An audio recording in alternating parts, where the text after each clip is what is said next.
টানা 6 ঘন্টা পর আমার মোবাইলটি ছাড়া পেয়েছে। নিশ্চয়ই ভাবছেন যে মোবাইলও গ্রেপ্তার হয় নাকি? হয়, মোবাইলও গ্রেপ্তার হয়। আমার মোবাইল গ্রেপ্তার হয়েছিল, টানা 6 ঘন্টা পর ছাড়া পেয়েছে এবং আমার কাছে আবার ফেরত এসছে।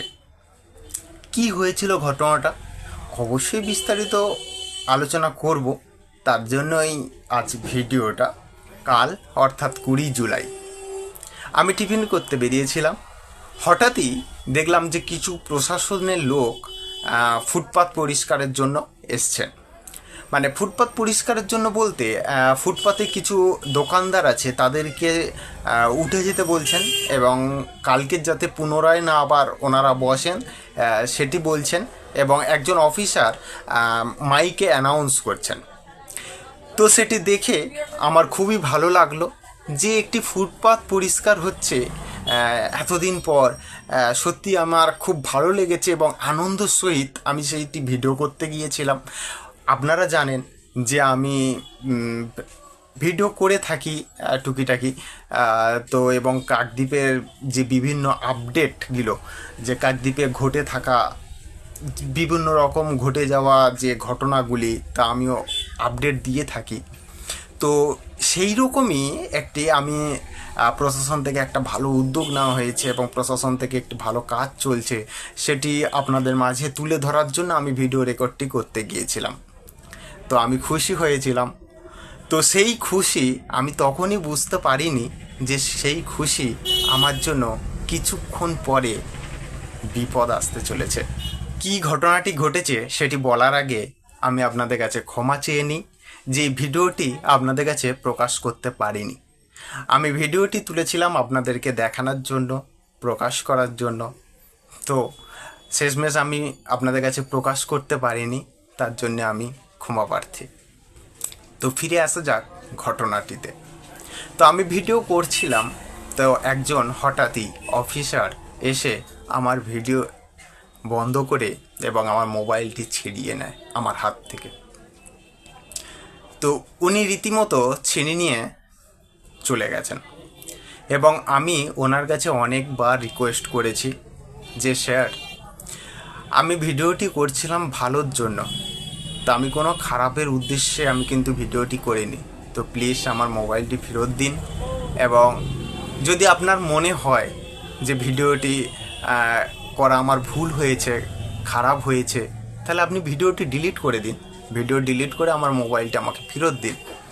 উনি দিচ্ছেন না। অনেকবার রিকোয়েস্ট করার পর, অনেকবার অনুরোধ করার পর, মানে রীতিমতো ওনারা বলে বলে ফুটপাত পরিষ্কার করে ওনারা চলে যাচ্ছেন, এগিয়ে যাচ্ছেন। আমি রীতিমতো পিছনে পিছনে অনুরোধ করে করে চলে যাচ্ছি, তবু আমার মোবাইলটি দেয়নি। এবং শত অনুরোধ করার পরেও উনি কথা বলতে ইচ্ছুক নন। শেষে একটি কথা বলেছেন, আপনি ফোনটি থানায় গিয়ে নিয়ে আসবেন। ওনাদের সাথে থাকা একটি অফিসারের সাথে গিয়ে আমি আবার কথা বলি যে স্যার, আমার একটি পেজ আছে, আমি ভিডিও করে থাকি এবং কাকদ্বীপের যে বিভিন্ন আপডেট সেটা আমি দিয়ে থাকি, তার জন্যই আমি ভিডিওটি করছিলাম, কোনো খারাপ উদ্দেশ্যের জন্য নয় স্যার। প্লিজ আমার মোবাইলটি ফেরত দিতে বলুন স্যারকে। তো উনি বললেন যে কেন ভিডিও করবে, আপনি কি কোনো মিডিয়া, আপনার কি কোনো লাইসেন্স আছে? তো আমি জনসাধারণ হিসাবে জানতে চাই যে সামাজিক কিছু ঘটনা ঘটে যাওয়া, যে ঘটনাগুলি হয়ে থাকা, সেইগুলি ভিডিও করার জন্য কি ধরনের লাইসেন্স প্রয়োজন হয় আমার জানা নেই সত্যি। তো যদি আপনারা বলেন তো হয়তো আমি সেটি করার জন্য চেষ্টা করব। তো যদি আপনারা জেনে থাকেন তো বলবেন, আমার সব কিছু জানা তো সম্ভব নয়। যদি আপনারা জেনে থাকেন বলবেন যে কী ধরনের লাইসেন্স এটি তৈরি করতে হয়। আমি যতটুকু জানতাম যে প্রশাসনের কোনো কাজকে বাধা দেওয়াটা অপরাধ, কিন্তু প্রশাসনের কোনো ভালো কাজকে ভিডিও করা এটি অপরাধ বলে আমার জানা ছিল না। এটি আইনের বইতে লেখা আছে বলে হয়তো আমার জানা নেই, সত্যি আমার জানা নেই। তো আমার জানার সবই শিক্ষণীয় বিষয়। তো আপনারা যদি জানেন অবশ্যই বলবেন যে এটি আইনে লেখা আছে কিনা, এটা অপরাধ কিনা। এবং তো তারপরে আমার মোবাইলটি নিয়ে যাওয়া হয় থানায়। তো ডিউটি অফিসার যিনি ছিলেন ওখানটায় জমা দেওয়া হয় ওই মোবাইলটি। আমি গিয়ে ডিউটি অফিসারের সাথে কথা বলি যে স্যার এই ঘটনায় এই ব্যাপার, প্লিজ আমার মোবাইলটি ফেরত দেওয়ার জন্য অনুরোধ করছি। তো উনি বললেন এই বিষয় নিয়ে আপনার সাথে পরে কথা হবে, আপনি গিয়ে ওখানে বসুন, বিশ্রামাগার আছে ওখানটায়, গিয়ে বসুন। তো তখন বাজে হয়তো 12:30 কিংবা 1টা বাজে, প্রায় 4 ঘন্টা 3 ঘন্টার মতো হয়ে গেছে। তো আমাকে ডাকা হয়নি। তারপরে যিনি ডিউটি অফিসার ছিলেন উনি চেঞ্জ হয়ে গেছেন, মানে ওনার হয়তো ডিউটি শেষ হয়ে গেছে। তো ওনার পরিবর্তে আরেকজন ডিউটি অফিসার এসছেন, উনি বসছেন। তো আমি উনি আসার পর তিনি আবার যাই, গিয়ে আবার ওই স্যারের সাথে কথা বলি। তো নতুন যিনি ডিউটি অফিসার জয়েন করলেন তাহার সাথে আবার কথা বললাম নতুন করে, কারণ উনি নতুন জয়েন করলেন, তো আগে ঘটনাটা শোনেনি, যার জন্য আমাকে নতুনভাবে বলতে হয়েছে ওনাকে পুরো ঘটনাটি। তো পুরো ঘটনাটি বলার পর যিনি আমাকে জিজ্ঞেস করলেন যে অফিসারটি নিয়ে এসছেন তাহার বর্ণনা জিজ্ঞেস করলেন, মানে কেমন দেখতে, কি ব্যাপার এটা জিজ্ঞেস করলেন। তো আমি বলার পর উনি কোনো একটি অফিসারকে ফোন করলেন। ফোন করার পর ঘটনাটি জানলেন এবং আমাকে বললেন যে ফোনটি সিজ করা হতে পারে, 7টার সময় আপনি আসুন, 7টার সময় বড়বাবু আসবে, বড়বাবুর সঙ্গে কথা বলবেন। তো সেই 1টা থেকে বসে বসে হলো 4টে থেকে আবার সেই 7টার অপেক্ষা করতে থাকলাম 7টা পর্যন্ত। 7টার সময় আসলাম আবারই। তো ডিউটি অফিসারকে জিজ্ঞেস করলাম, স্যার বড়বাবু এসছেন? তো উনি বললেন যে না, আসবে, আপনি গিয়ে বসুন। তো 7টা ওভার হয়ে গেছে, বসেই থাকলাম, অপেক্ষা করতেই থাকলাম।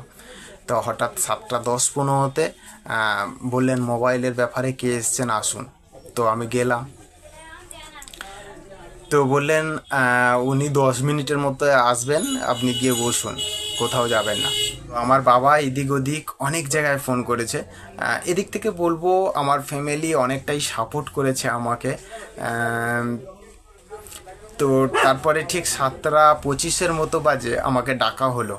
তো আমি গেলাম এবং গিয়ে দেখলাম যে যিনি আমার ফোনটি নিয়েছিলেন, মানে যে অফিসার আমার ফোনটি নিয়েছিলেন তিনিই এসছেন এবং বললেন যে ওখানটায় একটা দরখাস্ত লিখতে, যে কোনো ক্ষতি ছাড়া আমার ফোনটি ফেরত পেয়েছি, যেমনটা ছিল তেমনটাইভাবে আমার ফোনটি ফেরত পেয়েছি, সেটি একটি দরখাস্ত লিখে মোবাইলটি ডিউটি অফিসারের কাছ থেকে নিয়ে যেতে। তো তারপর আমার বাবাকে দেখে জিজ্ঞেস করলেন আপনি কে? তো বাবা বলল আমি ওনার বাবা। তো বলছেন যে আপনার ছেলেকে পাইতারি মারতে কম বলুন। তো আমি বুঝলাম না যে এতে পাইতারি মারার কি হলো, এতে পাইতারি করার কি হলো। মানে আমি একটি ভালো উদ্দেশ্যে এবং মহৎ উদ্দেশ্যে ভিডিওটি করতে গেলাম আনন্দের সহিত, এটা পাইতারি হয়ে গেল। আমার একটি প্রশ্ন, আমি যদি কোনো ভালো কাজের জন্য অভিযানে বেরোই, আপনি যদি আমার ভিডিও করেন, আমি কি রেগে যেতে পারি? আপনার মোবাইলকে আমি কাড়িয়ে নিতে পারি? কেন কাড়াবো? আমি তো ভালো কাজের জন্য বেরিয়েছি, আপনি যদি আমার ভিডিও করেন আমার ক্ষতি কি? এটুকু আমি বুঝতে পারছি না। তো তারপর শেষমেশ আমি মোবাইলটি পেয়েছি, কিন্তু সারাটা দিন নষ্ট করে, সেই 12:30 থেকে বা 1টা থেকে 7:30 পর্যন্ত ওই সময়টা গেছে মোবাইলের পিছনে। আমার একটি বিজনেস আছে, সেই বিজনেসে আমার অর্ডার নিতে হয় এবং ডেলিভারি দিতে হয় সময় মতো কাস্টমারকে। তো সেদিনকার আমি 8টা কাস্টমারকে ডেলিভারি দিতে পারিনি, কারণ আমি প্রোডাক্ট তৈরি করতে পারিনি, সময়টা গেছে ওখানেই। 8টা প্রোডাক্ট আমি ডেলিভারি দিতে পারিনি, 8টা প্রোডাক্ট আমি কাস্টমারকে সার্ভিস দিতে পারিনি। সেটা 1 নম্বর আমার ক্ষতি হয়েছে। দ্বিতীয় ক্ষতি হয়েছে আমার সময় নষ্ট হয়েছে, এতটা সময়। আমার অপরাধ কি ছিল? আমার অপরাধ এটাই ছিল, সামাজিক কোনো ভালো ঘটনা ঘটে যাওয়া সেটাকে তুলে ধরাটাই আমার অপরাধ।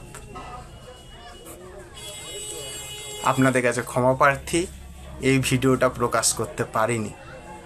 আপনাদের কাছে অনুরোধ, পাবলিক প্লেসে প্রশাসনের কোনো কাজ ভিডিও করাটা অন্যায় কি না যদি সেটা জেনে থাকেন তো অবশ্যই কমেন্ট বক্সে জানাবেন, কারণ আমার জানা নেই এটি। যদি জেনে থাকেন অবশ্যই জানাবেন, আমি জানতে চাই, প্লিজ জানাবেন।